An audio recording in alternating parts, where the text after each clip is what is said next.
بسم اللہ الرحمن الرحیم۔ ناظرین گرامی، السلام علیکم ورحمۃ اللہ وبرکاتہ۔ آپ دیکھ رہے ہیں النور ٹی وی کا خاص پروگرام انوار رمضان۔ محترم ناظرین، رمضان کا آخری عشرہ یعنی کہ آخری 10 دن بڑی فضیلت و اہمیت کا حامل ہے۔ یہ عشرہ جہنم کی آگ سے آزادی ہے۔ اعتکاف جیسی عظیم عبادت کے ساتھ ساتھ اسی عشرے کی طاق راتوں یعنی کہ 21ویں، 23ویں، 25ویں، 27ویں اور 29ویں میں سے کوئی ایک رات شب قدر ہونے کا زیادہ امکان ہے۔ اس رات کو پروردگار عالم نے انسان پر اپنی بے شمار نعمتوں میں سے ایک عظیم نعمت قرار دیتے ہوئے اسے تلاش کرنے کا حکم دیا ہے۔ اس رات میں عبادت کرنے کی بہت فضیلت اور تاکید آئی ہے۔ اللہ سبحانہ و تعالی شب قدر میں عبادت کرنے کے بارے میں قرآن کریم میں ارشاد فرماتے ہیں، لیلۃ القدر خیر من الف شہر، کہ شب قدر 1000 مہینوں سے بہتر ہے۔ 1000 مہینے 83 سال 4 مہینے ہوتے ہیں۔ اس کا مطلب یہ ہوا کہ 1000 مہینے تک عبادت کرنے کا جس قدر ثواب ہے، اس سے بھی زیادہ شب قدر میں عبادت کرنے کا ثواب ہے۔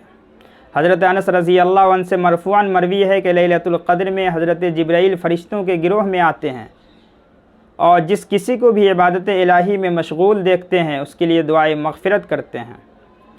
ناظرین، یہ وہ عظیم اور بابرکت رات ہے جس میں اللہ تبارک و تعالی نے قرآن کریم کو نازل کیا۔ چنانچہ ارشاد باری تعالی ہے، انا انزلناہ فی لیلۃ القدر، کہ بے شک ہم نے قرآن کریم کو شب قدر میں نازل کیا۔ یاد رہے کہ نزول قرآن کریم سے مراد یہ ہے کہ سب سے پہلے لوح محفوظ سے آسمان دنیا پر اسی رات میں نازل ہوا۔ اس کے بعد آہستہ آہستہ پورا قرآن مکمل 23 سال میں نازل ہوا۔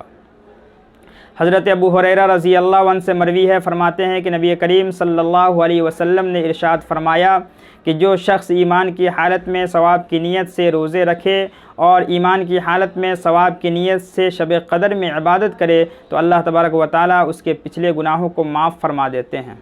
ایک دوسری حدیث میں حضرت انس بن مالک رضی اللہ عنہ سے مروی ہے کہ ایک مرتبہ رمضان المبارک کا مہینہ آیا تو حضور نبی اکرم صلی اللہ علیہ وسلم نے ارشاد فرمایا، تمہارے اوپر ایک ایسا مہینہ آیا ہے جس میں ایک رات ہے جو 1000 مہینوں سے افضل ہے۔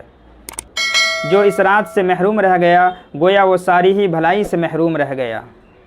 اس لیے تمام اہل ایمان کو چاہیے کہ اس مبارک رات کی تلاش کرے۔ آخری عشرے کی طاق راتوں میں جس قدر ہو سکے نفل نماز، تلاوت قرآن، ذکر و تسبیح میں مشغول رہے۔ دعا کرے کہ اللہ تبارک و تعالی عبادت اور نیک اعمال کرنے کی طاقت و ہمت دے۔ اپنے لیے، اپنے دوست و احباب کے لیے، عزیز و اقارب کے لیے دعائے خیر کرے، اپنے مرحومین کے لیے دعائے مغفرت کرے اور تمام عالم کے لیے، خاص کر ملک ہندوستان کے لیے دعا کرے کہ اللہ تبارک و تعالی اس مہلک وبا کورونا وائرس سے حفاظت فرمائے۔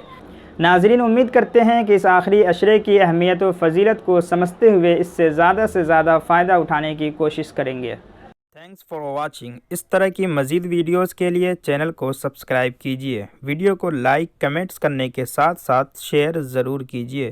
شکریہ۔